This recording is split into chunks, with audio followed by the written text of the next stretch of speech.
Hello everybody, मेरा नाम शिव मिश्रा है और मैं बेसिकली मैं क्रिमिनल मैटर में प्रैक्टिस करता हूँ। तो मैं कुछ चीजें, जो ढेर सारे लोगों का जो मेरे पास सवाल है कि क्रिमिनल एडवोकेट को क्या क्या चैलेंजेस फेस करने पड़ते हैं, तो मेरा ये जवाब है कि किसी भी प्रोफेशन में अगर आप रहेंगे, चाहे आप सिविल लिटिगेशन में प्रैक्टिस कर रहे हैं या क्रिमिनल लिटिगेशन में कर रहे हैं या फिर एमएससीटी में कर रहे हैं या फिर जो भी चीजें फैमिली डिस्प्यूट्स के मैटर, मैट्रिमोनियल डिस्प्यूट्स को अगर आप कर रहे हैं, मतलब एडवोकेसी लाइन को भी आप सेपरेट कर दीजिए। किसी भी प्रोफेशन में अगर आप जहाँ पे भी हैं, कुछ चैलेंजेस आपको है और उन चैलेंजेस को जो भी पर्सन जितने अच्छे से हैंडल कर लेता है, वो पर्सन सक्सेस में उस फील्ड का वो मास्टर भी हो जाता है। जितने चैलेंजेस उसने अच्छे से, जिस चैलेंजेस को उसने बहुत अच्छे से वो कर लिया, उस प्रेशर को उसने झेल लिया और नई नई चीजें सीख लिया जो उस प्रोफेशन के लिए जो जरूरत थी। क्योंकि चैलेंजेस जितनी चीजें आएंगी वो चीजें आपको सिखाते जाएंगे।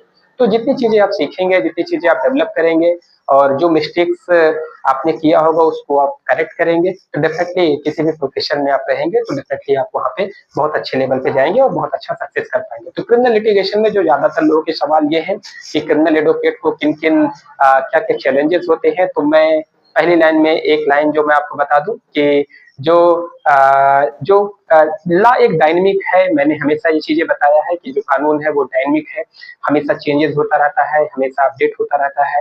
जैसे अगर रिसेंटली की बात करें, जैसे नए अभी क्रिमिनल, अगर बेसिकली क्रिमिनल लॉज के बारे में बात करें तो क्रिमिनल लॉज में चेंजेस हुए।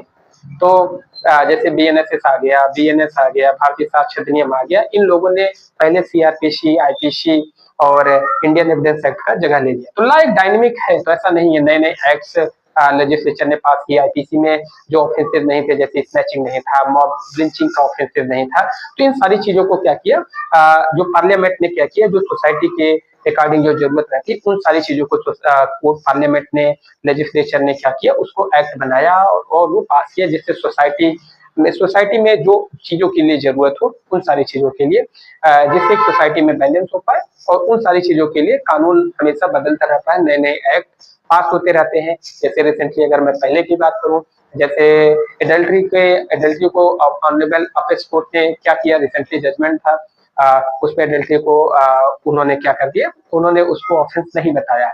या फिर अगर 377 के बारे में था, आईपीसी के बारे में बात कर रहा हूँ, ढेर सारे प्रोटेस्ट हुए और वहां से लॉ मेकर्स ने चीजें देखा कि सोसाइटी के लिए अब इसकी जरूरत नहीं है, तो उन्होंने उसको क्या किया, उसको अनकॉन्स्टिट्यूशनल कर दिया। और भी जैसे जैसे आईटी एक्ट में 66 आईटी एक्ट है, वो भी उनको उसने क्या किया, फंडामेंटल किसी के फंडामेंटल राइट का ब्रीच हो रहा था, तो आईटी एक्ट में भी उस सेक्शन को क्या किया उन्होंने, उस सेक्शन को उन्होंने क्या किया, उसने पार्लियामेंट, उसने जुडिशियल ने उसको क्या किया, जुडिशियल ने उसको वो कर दिया कि इसको हटा दिया, अनकॉन्स्टिट्यूशनल डिक्लेयर कर दिया। तो जो चीजें, और भी चीजें अगर हम देखें, जैसे एक जो पहले की आईपीसी में देखेंगे, जो राजद्रोह कहा जाता था, तो उस ऑफेंसेस को उन्होंने हटा दिया है और उसकी जगह पे नए एक्ट पास किए। वैसे भी पार्लियामेंट ने उसको पास कर दिया। तो कहने का मतलब क्या है कि कानून में जो चीजें गलत दिखती हैं उसको उसको जजेस समय समय पे उससे रिलेटेड जजमेंट पास करते हैं, जिससे सोसाइटी में maintain law law order maintain हो पाए, सोसाइटी का बैलेंस मेंटेन हो पाए, इन तरीके चीजों का। तो लॉ एक डायनेमिक है और हमेशा अगर आप क्रिमिनल मैटर में डील कर रहे हैं तो बेसिकली आपको हमेशा जटिल कानूनी मुद्दे, जो कॉम्प्लेक्स लीगल इश्यूज है, उसको हमेशा आपको उसका चैलेंजेस देना पड़ेगा। क्योंकि क्रिमिनल कानून, मैं हमेशा आपको बताऊं कि ये बहुत जटिल होता है। यहाँ पे ऐसा नहीं कि आप अगर आए हैं तो अगर आप ये सोच रहे हैं कि मैं यहाँ पे गलती करके सीखूंगा, तो मैं आपको एकदम सही बात बता दूं कि अगर यहाँ पे आपने गलती किया है तो आपके जो क्लाइंट होगा उसको बड़ा लॉस होगा। तो यहाँ पे आप एक्सपेरिमेंट करने के लिए नहीं है। मैं स्पेशली सारे जूनियर्स को भी, जो पर्सन, जूनियर्स का सेंस ऐसा है कि जो पर्सन इस लिटिगेशन में नए आए हैं, तो मेरा ये मानना है कि जरूर गाइडेंस से काम कीजिए, सीख के कीजिए, अपडेट करके जाइए। जब पूरा कॉन्फिडेंस आपके ऊपर हो तभी आप उस चीज को करिए, क्योंकि यहाँ पे आपके लिए एक्सपेरिमेंट का आपके पास समय नहीं है, ना ही आप आप यहाँ पे कोई चीजें गलती कर करके सीखेंगे। क्योंकि गलती वैसे ठीक है, नॉर्मल लाइफ में तो आप गलती करते हैं तो आप सीखते हैं, और भी प्रोफेशन में आप गलती करेंगे, सीखेंगे। लेकिन लेकिन क्रिमिनल लिटिगेशन में, क्रिमिनल एडवोकेसी में आप अपने क्लाइंट का बहुत बड़ा नुकसान करते हैं। जैसे अगर आप अपडेट नहीं होंगे, अगर आप गलतियां करेंगे, तो मेरा ये मानना है तो डेफिनेटली आप अपने क्लाइंट के लिए, क्योंकि इसमें इसमें सिर्फ फाइन ही नहीं होती, उसको उसके जो आर्टिकल 21 है, किसी को जेल में रखना एक सबसे बड़ा पनिशमेंट होता है। और क्रिमिनल एडवोकेट इन प्रैक्टिकल अप्रोच में डेली बेसिस पे देखते हैं कि कोर्ट जो भी चीजें अगर कोई पर्सन जिसको कन्विक्शन देती है तो उसको जेल ही भेजती है। तो जेल जाने से आदमी का जो पर्सनल लिबर्टी है वो ब्रीच होता है। उससे बड़ा पनिशमेंट किसी भी पॉलिटिकल आदमी के लिए नहीं होता और क्रिमिनल मैटर में चीजें होता है। सिविल मामले में अगर इसी समय मैं आपको बता दूं, सिविल मामले में किसी को सजा बहुत कम मानी है, क्योंकि वो दो पार्टीज के बीच में डिस्प्यूट है। वहां पे हाँ, ऐसा नहीं, कानून अगर आप कोर्ट के ऑर्डर को फॉलो नहीं करेंगे, कंटेम्प्ट ऑफ द कोर्ट होगी, तो सिविल इम्प्रिजनमेंट का उसमें प्रोविजन है। तो ऐसा ज्यादा नहीं है, बट अगर आप उसको नेगलेक्ट भी समझ सकते हैं कि सिविल में दोनों पार्टीज को क्या होता है, जेल नहीं होती। सिविल इम्प्रिजनमेंट होता है लेकिन बहुत लिमिटेड रिसोर्सेज के लिए होता है। मैं आपको बताऊं, अगर कोर्ट के ऑर्डर को आप नहीं फाइल करेंगे तो कंटेम्प्ट ऑफ द कोर्ट में आप जा सकते हैं, वहां से आपको जेल हो सकती है, या फिर जब एग्जीक्यूशन कोर्ट के ऑर्डर का होता है उस समय भी आपको हो सकता है। तो मतलब कहने का मतलब है, लेकिन वो बहुत लिमिटेड स्कोप में होता है, क्योंकि वो दो पार्टीज के बीच का डिस्प्यूट होता है और वहां पे जेल नहीं होती। क्रिमिनल मैटर में आप जो जेल होती है। तो पहली चीजें मैंने आपको बताया, क्रिमिनल एडवोकेट के लिए जो सबसे ज्यादा चैलेंजेस होते हैं वो जटिल कानूनी मुद्दे, मतलब कॉम्प्लेक्स लीगल इश्यूज। मैं आपको फिर से बताऊं, कानून जो क्रिमिनल कानून है वो बहुत जटिल हो सकता है, जिसमें विभिन्न कानून जो है पुराने फैसले हो गए और जो जो कमेंट्रीज आती हैं, जो हर एक कोर्ट उस लॉ का जो एक्सप्लेनेशन करता है, जो उसका इंटरप्रिटेशन करता है, उसको समझना आपके लिए बहुत जरूरी होता है। क्रिमिनल एडवोकेट को जो प्रोसीजर है, कानूनी प्रक्रिया, जो एविडेंसेज है, साक्ष्य की जो कौन कौन से एविडेंसेज एडमिसिबल है, साक्ष्य की वैधता और संवैधानिक अधिकारों, हर एक पर्सन का जो फंडामेंटल राइट है, जैसे आर्टिकल, किसी को 24 घंटे से ज्यादा डिटेन नहीं किया जा सकता थाने में, उसको जुडिशियल कस्टडी में रिमांड के समय लाना पड़ेगा, उसको मजिस्ट्रेट के सामने लाना पड़ेगा। तो उसके कुछ फंडामेंटल आर्टिकल 20 सब क्लॉज 2 है, जहाँ पे वो पर्सन, अब किसी पर्सन को आप कंपेल नहीं कर सकते कि अपने खिलाफ गवाही दे। तो ये कुछ उसके फंडामेंटल राइट है जो क्रिमिनल एडवोकेट को संवैधानिक अधिकार जो एक्यूज पर्सन के हैं उसको उन जैसे जटिल मुद्दों को क्या होता है हमेशा सुलझाना पड़ता है। तो ये चीजें हैं, मतलब कहने का मतलब ये है क्रिमिनल एडवोकेट को जो प्रोसीजर है, जो एविडेंस है और जो कॉन्स्टिट्यूशन उसके फंडामेंटल राइट है, उन सारी चीजों के बारे में बहुत अच्छी पकड़, बहुत अच्छी नॉलेज, बहुत अच्छी कमांड उस चीजों पे होनी चाहिए। तो ये इसको अब मैं चैलेंजेस नहीं मानता हूँ, ये बहुत ज्यादा जरूरी है, ये बहुत ज्यादा रिक्वायरमेंट है। और मैंने पहले ही बताया जो चैलेंजेस है, अगर आप यहाँ पे गलती करते हैं तो डेफिनेटली आपके क्लाइंट को उसको सफर करना होता है। यहाँ पे आप गलती अगर आप करेंगे तो आप अपने क्लाइंट को जेल भेजते हैं। क्रिमिनल मैटर में मैंने बताया कि ज्यादातर केसेस में पनिशमेंट होता है। तो पिटी ऑफेंसेस को छोड़ के अगर हीनियस ऑफेंस के एलिगेशन किसी के अगेंस्ट में लगे तो उसमें बड़ी कस्टडीज का प्रोविजन लॉ मेकर्स ने दिया। तो पहली चीज ये हो गई। दूसरी चीजें क्या है कि भावनात्मक और मानसिक दबाव, बिल्कुल क्रिमिनल एडवोकेट, क्योंकि वो भी एक इंसान है, उनके पास भी इमोशंस है, उनके पास भी फीलिंग है, उनको भी कुछ चीजें अच्छा लगता है, कुछ चीजें बुरा लगता है। तो अगर इमोशनल एंड साइकोलॉजिकल जो स्ट्रेस होता है क्रिमिनल एडवोकेट को होता है, ये बातें मैं प्रैक्टिकल डेली बेसिस पे मैं फील करता हूँ। धीरे धीरे करके जैसे जैसे इस प्रोफेशन में आप अपना समय देंगे तो डेफिनेट किसी को, क्योंकि किसी को जेल भेजना, अगर किसी पर्सन को आप जान रहे हैं कि वो आपके सामने जेल जा रहा है, तो डेफिनेटली एक ह्यूमन नेचर है, तो आपको खराब लग सकता है। तो ये पर्सनल मैं आपको बताऊं तो क्रिमिनल एडवोकेट डेली इस बेसिस पे देखते हैं। मैंने आपको पहले ही बता दिया कि क्रिमिनल एडवोकेट अगर कोई गलती करता है तो डेफिनेटली उसका क्लाइंट उसमें सफर करता है। अगर उसको जेल होती है तो कभी कभी कुछ चीजें उसको इमोशनल और साइकोलॉजिकल स्ट्रेस का सामना करना पड़ता है। तो क्रिमिनल केसेस में वकील कई बार ऐसे क्लाइंट का प्रतिनिधित्व करते हैं जो गंभीर अपराधों में शामिल होते हैं, जैसे कि पास्को का केस हो गया, मर्डर का केस हो गया। इन सारी मामलों में क्या होता है, सजा लंबी हो सकती है। कभी कभी क्लाइंट मानसिक रूप से भी परेशान होते हैं, जिससे मामला और डिटेल हो जाता है। तो इन सारी चीजों को जब आप देखते हैं, क्योंकि जब कोई पर्सन जेल में रहता है, जैसे जो क्लाइंट आपका जुडिशियल कस्टडी में है, जेल गया है, उसके अगेंस्ट में हीनियस ऑफेंस की एलिगेशन है, उसके पूरी फैमिली मेंबर, जो उसके डिपेंडेंट है, जो उसके फ्रेंड सर्किल है, सब लोग बहुत ज्यादा परेशान है और क्रिमिनल एडवोकेट से जल्दी से जल्दी कहते हैं कि इनको जल्दी से जल्दी आप बाहर लाइए। कभी कभी कुछ केसेस के किसी एक्यूज पर्सन के केसेस के फैक्ट इतने ज्यादा डेंजर होते हैं कि वहां पे एक एडवोकेट को थोड़ा सा कठिनाई होती है कोर्ट को अपनी सारी बातें बताने में, उसको अच्छी रिलीफ दिलाने में। तो डेफिनेटली क्रिमिनल एडवोकेट के पास क्लाइंट का, उनके फैमिली मेंबर्स का और एक तो एक्यूज साइड से तो उनको प्रेशर तो है ही, दूसरी साइड जो स्टेट की तरफ से, मतलब जो कंप्लेनेंट है, जो विक्टिम है, अगर आप एक्यूज साइड को रिप्रेजेंट कर रहे हैं तो दूसरी पार्टी का भी प्रेशर। कभी कभी कुछ ऐसे केसेस होते हैं जिसमें सोसाइटी में एक हीनियस ऑफेंस, जैसे किसी के साथ कोई किसी का डे लाइट में अगर किसी का मर्डर हो गया किसी छोटी बात के लिए बहुत बड़ी स्नैचिंग हो गई। इन सारी चीजों में सोसाइटी में गलत लोग एकदम, अगर जो भी पर्सन इसको रिप्रेजेंट करता है, जो 21% को रिप्रेजेंट करता है उन सारी चीजों में क्या होता है कि सोसाइटी भी उसको गलत मानने लगती है। तो इन सारी सिचुएशन से क्रिमिनल एडवोकेट को हमेशा बाहर आना चाहिए। मैं आपको एकदम सही बात बताऊं, जितने आप क्रिमिनल एडवोकेसी में जितने आप सक्सेस होंगे, उतने आपके आपके उतने ज्यादा लोग, जो सोसाइटी के लोग हैं, जो स्टेट के लोग हैं, वो लोग आपसे थोड़ा सा नफरत करेंगे।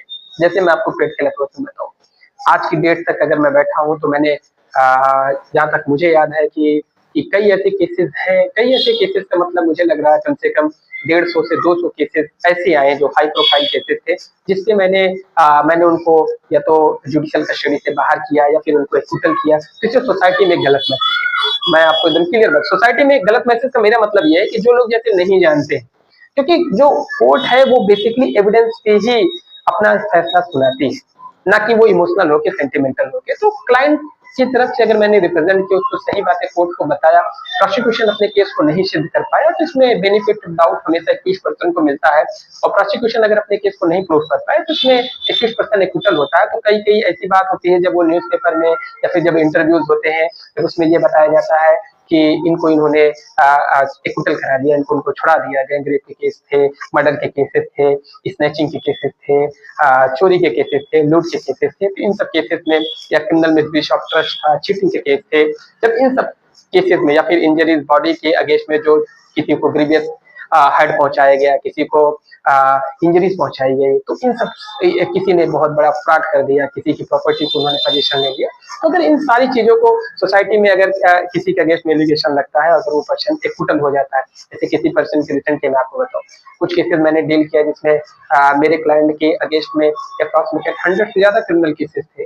तो अब 100 क्रिमिनल तो सोसाइटी डेफिनेटली जानेगी कि ये पर्सन क्या है, जबकि कोर्ट ने किसी में उसको कन्विक्शन नहीं डिक्लेयर किया है, फिर भी लेकिन सोसाइटी यही जानेगी कि ये गलत आदमी का प्रतिनिधित्व करते हैं, गलत आदमी को डिफेंस करते हैं। क्रिमिनल एडवोकेट क्या बनने के बाद ये क्या कि अपराधियों को समझ छड़ देते हैं। तो इन सब सिचुएशन से आपको क्या होता है, डील करना होता है। और जो जो क्रिमिनल एडवोकेट जितना जल्दी इमोशनली और साइकोलॉजिकल स्ट्रेस को झेलने में कैपेबल हो जाएगा, वो पर्सन उतनी ज्यादा सक्सेस होगा। तो डेफिनेटली अगर आप जैसे जैसे आपकी सक्सेस ग्रोथ होती रहेगी, वैसे ही इन सारी सिचुएशन से आपको क्या होना पड़ेगा, हैंडल करना सीखना पड़ेगा।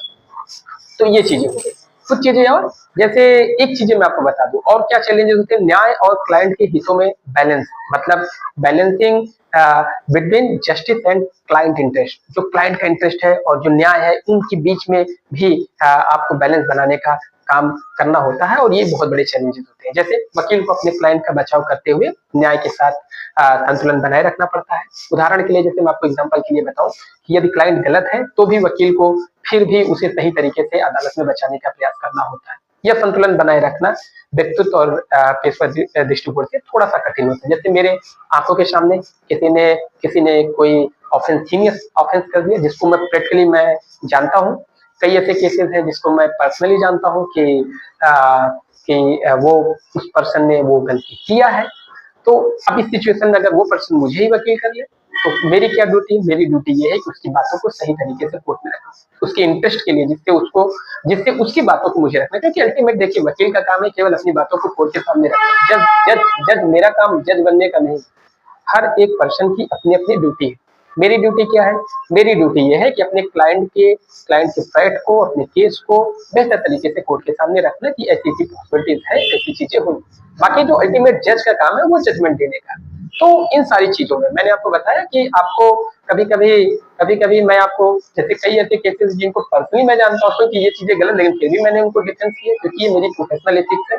और मेरा काम जज का काम नहीं, जज का काम जज अपना ड्यूटी करे और एडवोकेट का जो काम है वो अपना ड्यूटी करे।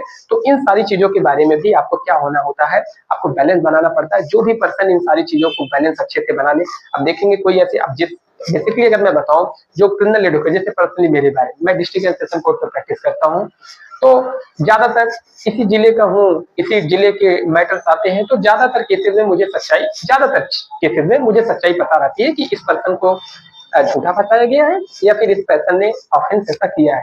तो अब इस सिचुएशन में मुझे इस केस को लीड करना, उस केस को डिफेंस करना, तो थोड़ा सा मुझे क्या होना पड़ेगा, बैलेंस बनाना पड़ेगा। और जो पर्सन, और मैंने ऐसा बनाया भी है, तो जो पर्सन मैंने मतलब जो भी क्रिमिनल एडवोकेसी में अच्छा बनना चाहता है, जो भी पर्सन ये बैलेंस बना पाएगा, डेफिनेटली वही ज्यादा सक्सेस होने के उसके पैरामीटर ज्यादा हो पाएंगे और ज्यादा ग्रोथ कर पाएगा। तो ये चीजें आपको समझ में आ गई। और क्या क्रिमिनल एडवोकेट को चैलेंजेस फेस करने पड़ सकते हैं? जैसे मैं आपको बताऊं, अनप्रेडिक्टेबल जो आपके आउटकम्स हैं, जो रिजल्ट्स हैं, मतलब अप्रत्याशित परिणाम।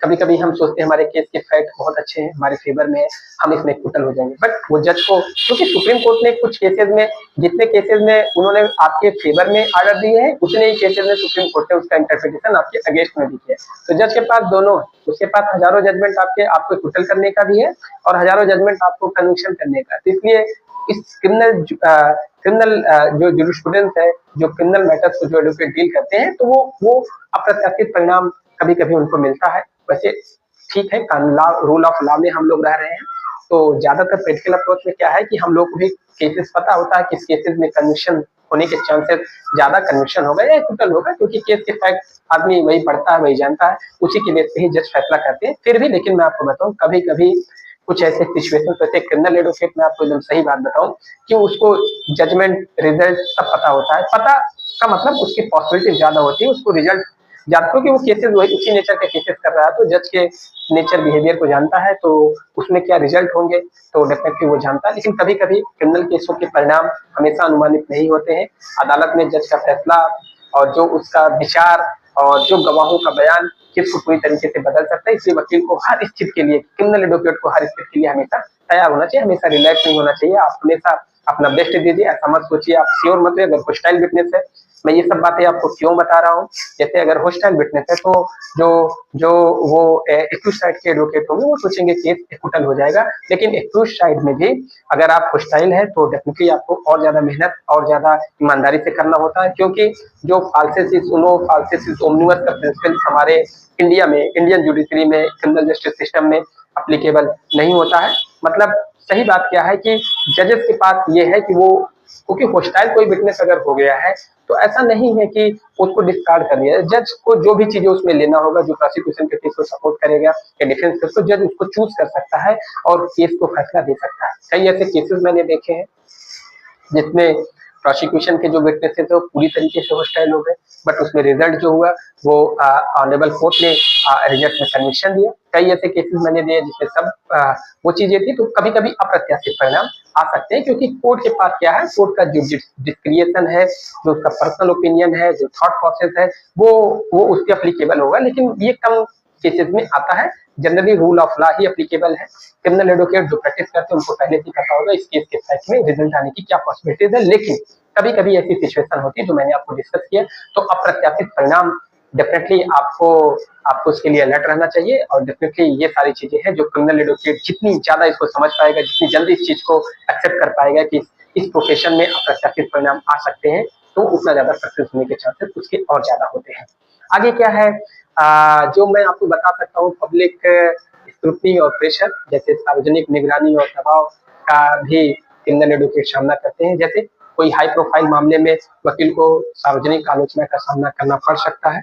मीडिया की नजरें भी उस पर लगी होती हैं जो उन्हें काम करने में मुश्किल डाल सकती है। कभी कभी सार्वजनिक राय जजेस पे भी इम्पैक्ट डाल सकती है। इसलिए वकील को ये सुनिश्चित करना होता है कि उनके पास उनके क्लाइंट को सुनिश्चित निष्पक्ष न्याय मिले। जैसे मैं आपको एग्जांपल के लिए बताऊं, अरावली पर्वत वाला जो अपेक्स कोर्ट का रिसेंट में जजमेंट है, आप उसे देखेंगे, वो मीडिया ट्रायल ठीक है। वैसे वो उसके पहले कुछ जजेस ने, सुप्रीम कोर्ट ने ही उसके अगेंस्ट में ऑर्डर दिया, बाद में कोर्ट ने अपने ऑर्डर को अपने ही एक तरीके से देखा जाए, अपने ही व्यूज को उन्होंने चेंजेस किए।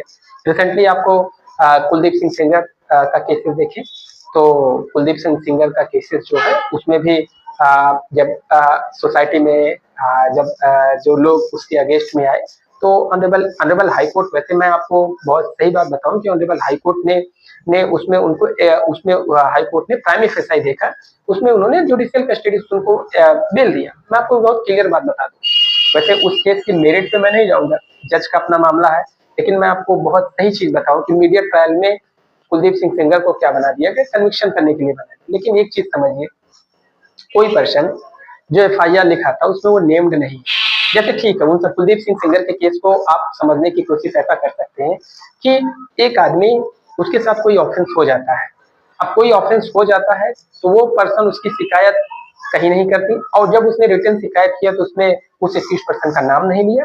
बाद में फिर कहीं से उसने सुना समझा, फिर उन्होंने इन्वेस्टिगेशन, एफआईआर दर्ज हुई, इन्वेस्टिगेशन पूरे इन्वेस्टिगेशन ऑफिसर को उन्होंने नहीं दिया। मैं ये नहीं कर रहा हूँ इन्वेस्टिगेशन, मैं मान रहा हूँ कि इन्वेस्टिगेशन ऑफिसर आपकी बातें नहीं लिखने के लिए तैयार है, तब भी आपके पास हर एक डिपार्टमेंट है जहाँ पे आप स्पीड पोस्ट कर सकते थे। हर एक सुपीरियर अथॉरिटीज को, इन्वेस्टिगेशन ऑफिसर आपकी बात नहीं सुन रहा है तो आपको एसओ के पास जाना चाहिए, सीओ के पास जाना चाहिए, एसपी के पास जाना चाहिए। कोर्ट में मॉनिटरिंग का एप्लीकेशन है, कुछ आपने नहीं फाइल किया। फिर उसके बाद क्या हुआ, जब आपका 180 का 161 का स्टेटमेंट या 180 का स्टेटमेंट होता है, फिर भी आप कुछ नहीं बोलते। फिर मजिस्ट्रेट के सामने उसका स्टेटमेंट कराया जाता है, मजिस्ट्रेट के सामने भी आप अपने स्टेटमेंट में एक दूसरी थ्योरी ला के दे रहे हैं। अरे मजिस्ट्रेट के सामने जब आपका स्टेटमेंट होता है तो ये प्रिजम्पशन है और ये बातें भी हैं कि आप पूरी सही चीजें, सारी केस के फैक्ट आप मजिस्ट्रेट को बताएंगे। वहां पे भी आप दूसरी थ्योरी बताते हैं, ठीक है, इतनी भी बातें सही है। इन्वेस्टिगेशन ऑफिसर ने उसके बिहाफ पे चार्जशीट फाइल कर दिया, कोर्ट में जब टेस्टमनी होती है फिर आप एक नई थ्योरी लेके आते हैं। एक ही आदमी, एक ही घटना उसके साथ हुई, वो अलग अलग चीजें बता रहे, जबकि उसके पास पूरी अपॉर्चुनिटी थी कि सही बात बताए। तो आप मुझे बताइए, अगर कोई भी पर्सन है, ये सवाल मेरा आपसे ही है कि जैसे आपने मुझसे बताया कि मुझे 3 लोगों ने मारा है, ये शुरू-शुरू में जब आप अपना शिकायत दर्ज कराने आए, तो बाद में कुछ देर के बाद फिर जब आपका पुलिस के सामने बयान होता है तो आप बताते हैं मुझे 10 लोगों ने मिलके मारा है। फिर जब मजिस्ट्रेट के सामने आप जाते हैं फिर बताते हैं मुझे 15-20 लोगों ने मिलके मारा है, और फिर जब कोर्ट में आते हैं फिर बताते हैं मुझे 50 लोगों ने मिलके मारा है। तो आप मुझे बताइए, क्या आपकी बातें इतनी क्रेडिबल है? आप अगर ये कहेंगे कि जब मैंने एफआईआर लिखा है तब मेरे ऊपर प्रेशर था, तो प्रेशर था तो आप, मैं इसकी शिकायत नहीं करूंगा कि मुझे 50 लोगों ने मारा था, लेकिन इन्होंने मेरी सही बातें मुझे नहीं लिखी। मेरा मेरा क्योंकि गलत गलत एफआईआर दर्ज करने के लिए पब्लिक सर्वेंट लायबल है, तो उसको भी पनिशमेंट का प्रोविजन दिया गया हमारी कोर्ट में। तो वहां पे भी उसको क्या किया जा सकता है, उसको भी पनिशमेंट दिया। क्या आपने कोई शिकायत कहीं पे की?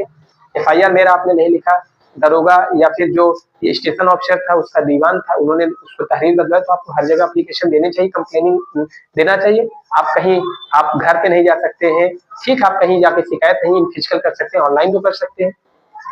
तो ये बातें कहीं से भी एक्सेप्टेबल नहीं आती। कोई आदमी, ठीक है, अगर ठीक है मान लीजिए आपको जज के ऊपर बिलीव था, ठीक है, अच्छी बात है। तो जब जज के ऊपर आपको बिलीव था तो फिर आपने आपने कोर्ट में मॉनिटरिंग का एप्लीकेशन आप डालिए, मॉनिटरिंग डालिए आप वहाँ पे, क्योंकि शकीरी बशू का केस है, जजमेंट भी है कि एक्यूज पर्सन भी अपने केस की मॉनिटरिंग कर सकता है, क्योंकि फेयर ट्रायल पाना उसका राइट है, कॉन्स्टिट्यूशनल राइट है। तो आप वहाँ पे जाइए, वहाँ पे आपने कुछ नहीं फाइल किया, मजिस्ट्रेट सामने बयान आपका होता है, वहाँ पे आपने दूसरे टेस्ट में दिया, कोर्ट में दूसरे टेस्ट में दिया, तो आप क्या सोचते हैं कि अलग अलग चीजें, कहानी आप बता के कोर्ट जज को आप कन्विंस कर लेंगे? सही बातें जो होती है, जब आप क्लीन हैंड से कोर्ट के सामने आते हैं तो जज भी आपका, सच जो आदमी होता है वो हर बार सच्ची बताता है। तो इस केसेस में अगर किसी को कन्विक्शन कर दिया जाए, उस 50 लोगों को दोषी, शुरू में आपने, जैसे मैंने आपको एग्जाम्पल बताया कि शुरू में आपको 10 लोगों ने मारा, फिर बाद में आपने 20 लोगों का नाम बताया, फिर आपने जब आपने मजिस्ट्रेट साहब के सामने उन्होंने 10 लोगों को और पर्सन को बनाया, कोर्ट में बयान देते थे 50 लोग को बताया, क्या 50 लोग आप चाहते हैं 50 लोग कन्विक्शन हो जाए? तो ये चीजें सिर्फ उसके टेस्टमनी पे आप रिलाई करेंगे, और भी जो चीजें हैं, जैसे उस पर्टिकुलर केस में मेडिकल एविडेंस, अरे 50 लोगों ने मुझे मारा तो 50 लोगों की चोटें भी तो आनी चाहिए। अब ये हम कोर्ट में एक्सप्लेनेशन दे रहे हैं, मैंने डॉक्टरी नहीं कराई, तो जब डॉक्टरी नहीं करी तो मतलब चोट ही नहीं लगा था आपको, सिर्फ 50 लोगों ने मुझे मिलकर मारा तो कोई मुझे मेडिकल चोटें नहीं आएंगी? तो कुलदीप सिंह सेंगर के केसेस में भी विक्टिम की जो टेस्टमनी थी, हर एक जगह जगह पे क्या है, वो बहुत ज्यादा कंट्राडिक्शन था, बहुत ज्यादा ओमिशन था, और मेडिकल से वो चीजें सपोर्ट नहीं थी। क्योंकि ओरल टेस्टमनी, ये बातें बिल्कुल सही है कि क्रिमिनल जूरिस्प्रूडेंस में ओरल टेस्टमनी को ज्यादा प्रिवेल किया जाता है। लेकिन अब 50 लोगों ने मारा, आपको चोटें नहीं, मैं आपको एग्जाम्पल थोड़ा सा रिलेट करके बताने की कोशिश कर रहा हूँ। तो उस केसेस में भी इतने ज्यादा कंट्राडिक्शन थे, इतने ज्यादा ओमिशन थे, तो डेफिनेटली उस केस में, क्यों, किसी भी केस में होगा तो जज इसको किसी को भी क्या करेगा, किसी को भी कन्विक्शन नहीं देगा, क्योंकि क्रिमिनल जूरिस्प्रूडेंस में है प्रोसिक्यूशन की ड्यूटी अपने केस को beyond the reasonable doubt proof करे। जो टेस्टमनी होनी चाहिए वो रिलायबल होनी चाहिए, ट्रस्टवर्दी होनी चाहिए, कोर्ट के जुडिशियल माइंड को इंस्पायर कर देनी होनी चाहिए। जब ऐसी टेस्टमनी है, जो चीज सही वो चीज सही है, थोड़ी बहुत कंट्राडिक्शन चलता है, लेकिन इतना पूरा कंट्राडिक्शन, इतना बड़ा ओमिशन, ये चीजें कभी भी किसी भी जुडिशियल माइंड को एक्सेप्ट नहीं कर सकती। और जो चीजें ऐसी होती हैं तो डेफिनेटली ये क्रिमिनल एडवोकेट के लिए मैं आपको बताऊं कि अगर आपका विटनेसेस ऐसा चीज कर रहा है तो उसका सिर्फ बेनिफिट एक्यूज्ड पर्सन को ही मिलेगा, बाकी प्रोसिक्यूशन को नहीं मिलेगा। कुलदीप सेंगर के केस में भी मैं कभी आपको डिटेल में सारी चीजें बता पाऊंगा, लेकिन उसमें विक्टिम की जो टेस्टमनी थी उसमें ढेर सारे कंट्राडिक्शन थे, ढेर सारे ओमिशन थे। वो ओमिशन छोटे मोटे ओमिशन नहीं थे, वो ड्यूली प्रूव थे, ड्यूली कंट्राडिक्ट थे, वो मेडिकल एविडेंस से सपोर्टेड नहीं थी। वो सीडीआर जो चीजें थी, जो एक इंक्रेटिंग एविडेंस है, उन सारी एविडेंस को ट्रायल, वैसे मैं आपको सही बात बता दे रहा हूँ कि ट्रायल कोर्ट हमेशा हाई प्रोफाइल केसेस में ट्रायल कोर्ट अपने आप को कन्विक्शन देना एक सेफेस्ट मोड समझता है। मैं आपको एकदम सही, मेरे भी कई केसेस यहाँ पे हैं। मैं आपको सच बताऊं कि ट्रायल कोर्ट का जो जजेस हैं वो कोई हाई प्रोफाइल, जैसे मेरे पास कई ऐसे केसेस में मुझे पता है ट्रायल कोर्ट इसमें मुझे रिलीफ नहीं दी, फिर भी हम लोग उसमें बहुत मेहनत करते हैं क्योंकि जो लॉ का इंटरप्रिटेशन है वो हाई कोर्ट और सुप्रीम कोर्ट ही करती है। तो ट्रायल कोर्ट ने, हाई प्रोफाइल मामला था, ट्रायल कोर्ट ने उसमें कन्विक्शन दे दिया, ठीक है, कोई बात नहीं। वो तो वहां के भी ट्रायल कोर्ट के वकील को भी पता था। वैसे ये माना गया है कि जो सुप्रीम कोर्ट ने जो जो प्रेसिडेंट, जो प्रिंसिपल्स, जो गाइडलाइंस, जो जजमेंट पास किए वो पूरे कोर्ट पे एप्लीकेबल है। फिर भी ट्रायल कोर्ट के जजेस ज्यादातर केसेस में, हीनियस ऑफेंस के केसेस में हमेशा कन्विक्शन इसलिए देते हैं क्योंकि अपने आप को सेफेस्ट मोड समझते हैं। वैसे ऑनरेबल अपील कोर्ट ने कई चीजें क्रिटिसाइज की, एग्जाम्पल के लिए बताए, जैसे बेल हमारी यहाँ से खारिज हो गई लोअर कोर्ट से, हम हाई कोर्ट गए, हाई कोर्ट ने खारिज कर दी, फिर वही सुप्रीम कोर्ट क्यों कर देता है? इसका मतलब कुछ इंटरप्रिटेशन है। कई ऐसे केसेस है जिसमें अभी रिसेंटली में, कल परसों की बात है कि अपील कोर्ट ने बताया कि ट्रायल कोर्ट के जजेस को डेफिनेटली डेफिनेटली उनको बेल देनी चाहिए। उनको ये नहीं सोचना चाहिए कि उनमें क्या एलिगेशन लगाया जाएगा, कुछ नहीं, आपका काम है, आप जज हैं, आपका जज को बताया ही गया है कि वो किसी के प्रेशर में नहीं रहेगा। वो जुडिशरी एक सेपरेट बॉडी है, जुडिशरी एक डिपार्टमेंट ही सेपरेट है, उसमें ना उसमें किसी का कोई प्रेशर नहीं होता, तो जज को भी करना चाहिए, लेकिन प्रैक्टिकली ऐसा नहीं होता। तो कहने का मतलब क्या है कि हम लोग थोड़ा सा उस टॉपिक से थोड़ा सा अलग हो पाए, तो जो अनप्रिडिक्टेबल जो रिजल्ट है, आउटकम्स है, उसके लिए हमेशा अलर्ट रहना चाहिए। और मैंने आपको बताया कि हाई प्रोफाइल मामले में जो सिक्योरिटी और प्रेशर का भी रहता है, तो क्रिमिनल एडवोकेट के लिए ये चैलेंजेस होते हैं। एक चीजें मैं आपको बताऊं, रिसोर्सेज की लिमिटेशन क्रिमिनल एडवोकेट के पास रहते हैं, संसाधनों की कमी क्रिमिनल एडवोकेट के पास रहते हैं। जैसे पब्लिक डिफेंडर के पास सीमित संसाधन होते हैं और उन्हें अवसर एक साथ कई मामलों का सामना करना पड़ सकता है, और उनके पास समय और पैसे की कमी भी हो सकती है।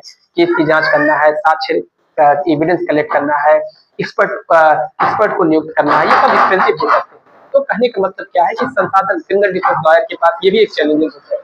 कभी कभी कई ऐसे केसेस होते हैं, हमारे क्लाइंट बहुत फाइनेंशियली बहुत साउंड नहीं होते, उनके ऐसे टर्म्स नहीं होते, तो उन सब चीजों की एक्सपर्ट को आप कॉल कर रहे हैं, तो इन सारी चीजों में कोर्ट में आपको पैसा जमा करना होता है। तो संसाधनों की कमी डेफिनेटली मैं एक मानूंगा कि क्रिमिनल एडवोकेट के लिए ज्यादा चैलेंजेस है। लेकिन मुझे ऐसा लगता है कि अगर आपके पास विल पावर है, अगर आपके पास डेडिकेशन है, तो जस्टिस बहुत महंगा नहीं। मैं आपको एकदम क्लियर बताऊं कि जस्टिस पाना हर एक पर्सन का फंडामेंटल राइट है। तो अगर हम कोई पर्सन ये कह रहा है कि संसाधनों की कमी के कारण हम किसी को न्याय नहीं दिला पाए, तो गलत है। Justice is free for all, ये फंडामेंटल राइट है। ये डिस्ट्रिक्ट लीगल सर्विस अथॉरिटी हो गई, एमएस क्यूरीज हो गया, कोर्ट से जाके कहिए। तो क्रिमिनल एडवोकेट के लिए संसाधन की कमी मैं मानता हूँ, लेकिन कोई भी पर्सन है तो इसको एक रीजन नहीं बना सकता कि इसके कारण से मैं न्याय नहीं पा सकता। तो मुझे ऐसा लगता है क्रिमिनल एडवोकेट के पास रिसोर्सेज की कमी, उनको अच्छी बुक्स हमेशा अपडेट करनी चाहिए, उसको कमेंट्रीज पढ़नी चाहिए। कुछ एक्सपेंसिव होते हैं, बट मुझे ऐसा लगता है कि वो आपके किसी की जिंदगी बचाने के लिए, किसी को न्याय दिलाने के लिए बहुत छोटी चीजें हैं। और क्रिमिनल एडवोकेट वही पर्सन भी अच्छा कर सकता है जो सेक्रीफाई अच्छे से कर पाए, जो अपने डेडिकेशन जिसके पास हो, जिसका विल पावर बहुत स्ट्रांग हो। तो डेफिनेटली ये सारी, तो अब पैसा, मैं आपको सच बताऊं, क्रिमिनल एडवोकेट के पास पैसा पहले भी बहुत कमाते थे, दे हैव सफिशिएंट इनकम, आगे भी फ्यूचर में भी वो बहुत पैसा, क्योंकि किसी भी पर्सन को जब आप रिलीफ देंगे तो डेफिनेटली, जब आप मेहनत करेंगे तो डेफिनेटली आपको अच्छा result in terms of money भी, आप नेम फेम सब चीजें आपको इस प्रोफेशन में अच्छे से मिलेगा। अगली चीजें क्या है जो मैं आपको बताना चाहता हूँ कि मुश्किल क्लाइंट से निपटना भी एक चैलेंजेस होता है, मतलब हैंडलिंग डिफरेंट क्लाइंट्स। कुछ क्लाइंट अपनी स्थिति को लेके सहयोग नहीं करते, खासकर जब वो अपराधी होते हैं या बहुत गंभीर आरोपों का सामना कर रहे होते हैं, तो वकील को पेशेवर रहते हुए क्लाइंट की उम्मीदों को मैनेज करना पड़ता है, जो कभी कभी कठिन हो जाता है। मैं आपको एकदम क्लियर बात बताऊं कि मुश्किल क्लाइंट कभी कभी ऐसे, अभी रिसेंटली आज की बात मैं आपको बताऊं, आज की बात, एक क्लाइंट हमारे जेल गए थे, 20 क्रिमिनल हिस्ट्री थी, 20 क्रिमिनल हिस्ट्री, सब एक ही नेचर के।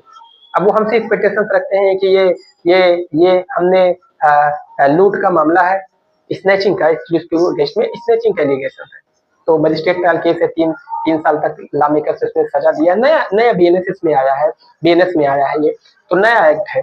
तो हम तो एक्सपेक्टेशंस रखते हैं कि हम 10 दिन में उनको जेल से बाहर कर देंगे। तो क्या प्रैक्टिकली पॉसिबल है? जो 20 क्रिमिनल हिस्ट्री है, मुझे उसका एक्सप्लेनेशन कोर्ट को नहीं देना पड़ेगा, तो ज्यादा वो हमसे एक्सपेक्टेशंस रख के बैठे हैं। तो हुआ भी क्या, पहले मैंने पूरे 20 मुकदमे की क्रिमिनल हिस्ट्री रखा। कुछ मैं भी चाहता था, जो प्रैक्टिकल अप्रोच मैं आपको बताऊं, कुछ दिन जुडिशियल कस्टडी, तभी तो जज साहब को बताऊंगा कि सब मजिस्ट्रेट ट्रायल केस है, 2 महीने से जेल में हो। अब ऐसे कैसे बता दूं कि सर 10 दिन में आए हैं, 20 क्रिमिनल हिस्ट्री, सब एक ही नेचर की क्रिमिनल है, लूट है, थेफ्ट है। तो कोर्ट को भी कभी कभी क्लाइंट के एक्सपेक्टेशंस को, जो उसको सही है, अंत में मैंने उसको लेट भी कराया, ऐसा नहीं, बेल उसकी कराया गया, क्योंकि सोल क्रिमिनल हिस्ट्री के ग्राउंड पे बेल नहीं खारिज हो सकती। सिर्फ क्रिमिनल हिस्ट्री केस के फैक्ट, कोई मजबूत रीजन होगा तभी बेल खारिज होगी। क्रिमिनल हिस्ट्री के सोल ग्राउंड पे, only basis of criminal history, court can not deny the bail. Bail court definitely सिर्फ क्रिमिनल हिस्ट्री के बेस पे कोर्ट बेल नहीं खारिज करती। तो इस केस में मुश्किल क्लाइंट से निपटना, उसने बहुत कहा कि हमको बेल हमारी फाइल कीजिए, तुरंत कीजिए, तो एक्चुअली ऐसा नहीं। उसको सारे रिपोर्ट कॉल किया गया और सारे बेल ऑर्डर्स लगाए गए, तो उसके बाद उस पर बहस किया गया, तो सब जाके उसको रिलीफ मिले। तो कभी कभी मुश्किल क्लाइंट से आपको निपटना आना चाहिए। ढेर सारे ऐसे क्लाइंट हैं जो ये कहते हैं कि कुछ ऐसे केसेस हैं जिसमें जिसमें जजेस भी चाहते हैं, मतलब उसकी इंटेंशन होती है कि 2 महीने 3 महीने काट ले, चार्जशीट आने के बाद इसकी बेल को फाइल करें, या फिर किस सिचुएशन में क्या करना है जो क्लाइंट के इंटरेस्ट के लिए हो। कभी कभी वकील जो चीज है वो सही चीज सोचता है, लेकिन क्लाइंट अपने आप को अलग, क्योंकि वो तुरंत निकलना चाहता है, तो फिर पॉसिबल नहीं है। तो हीनियस ऑफेंस के एलिगेशन है, आप एक्सपेक्टेशंस रख रहे हैं कि तुरंत निकल जाएंगे, तो वो बेल जरूरी नहीं कि यहीं से हो, वो बेल हाई कोर्ट से भी होगी। कई ऐसे केसेस है जिसमें केस के फैक्ट हमारे अगेंस्ट में बहुत डेंजरस है, फिर भी क्लाइंट को, आदमी को ये बताना पड़ता है कि ये चीजें ऐसी है। तो मुश्किल क्लाइंट से निपटना भी एक चैलेंजेस है, जो क्रिमिनल एडवोकेट जितने अच्छे से उसको कर लेते हैं, उतने ज्यादा पॉसिबिलिटीज उनके सक्सेस रेट में होती है। और कुछ चीजें मैं आपको बताना चाहता हूँ, जैसे डीलिंग विद अनप्रिडिक्टेबल और होस्टाइल प्रोसिक्यूटर्स। मैं एकदम क्लियर बात बता दूं कि ये भी बहुत बड़े चैलेंजेस हैं, और जो एडवोकेट इसको बहुत अच्छे से मैनेज कर पाता है, वही इंसान के सक्सेस होने के चांसेस सबसे ज्यादा बढ़ जाते हैं। मतलब विपरीत अभियोजों से जूझना, जो सरकारी वकील होते हैं उनसे जो एडवोकेट बहुत अच्छे से जूझ पाता है, जो उनको समझ पाता है, जिनको हैंडल कर पाता है, वो उसको वो चैलेंजेस एक होते हैं, जो अच्छा कर पाता है उसके सक्सेस होने के ग्रोथ बढ़ते हैं।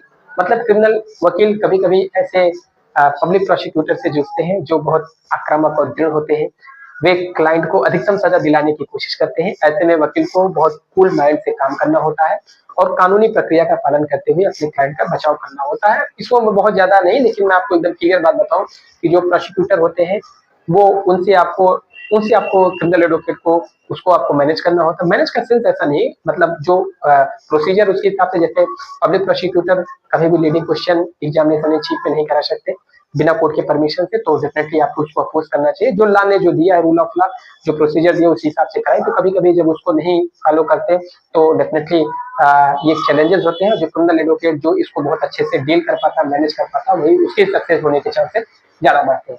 आगे क्या है, एविडेंसेस की चैलेंजेस। कुछ ऐसे जो साक्ष्य से संबंधित चुनौतियां जैसे होती हैं, किसी मामले में साक्ष्य का सही होना बहुत जरूरी होता है, कभी कभी साक्ष्य अधूरा, अस्पष्ट या मुश्किल से मिल पाता है।